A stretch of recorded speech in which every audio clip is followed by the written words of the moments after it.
chers téléspectateurs de Cathol TV Gabon, bonsoir. Soyez les bienvenus pour ce flash info du vendredi 28 octobre 2022. Le jeudi 27 octobre marque la date de publication du texte de la deuxième étape du chemin synodal appelé la phase continentale.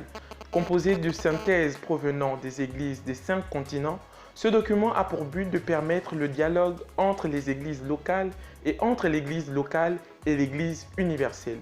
Pour le secrétaire du synode, ce n'est pas un résumé ni un document magistral, encore moins une feuille de route. Il s'agit d'un document de travail qui cherche à faire émerger les voix du peuple de Dieu avec leurs intuitions, leurs questions et leurs désaccords. C'est ce vendredi, en fin de journée, qu'a été célébrée à la paroisse Saint-Luc de Bikélé la messe en mémoire du décès de l'abbé Didas Mundunga. L'abbé Didas Mundunga a été rappelé à Dieu en la fête de Saint-Simon et Saint-Jude et il fut le premier curé de la paroisse Saint-Luc de Bikélé, confiant au Seigneur l'âme de l'abbé Didas Mundunga.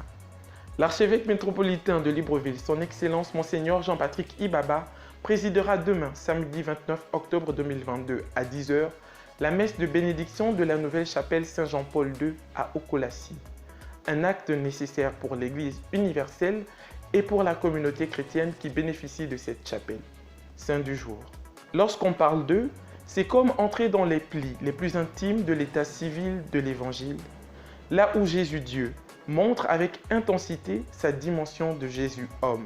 Car Saint Jude Thaddée et Saint Simon, 2 apôtres parmi les moins connus, sont paradoxalement parmi les plus étroits à leur maître. Bonne fête à tous ceux qui se prénomment Simon et Jude. Très chers téléspectateurs de Cathol TV Gabon, c'est ainsi que se referme le flash d'information de ce vendredi 28 octobre 2022.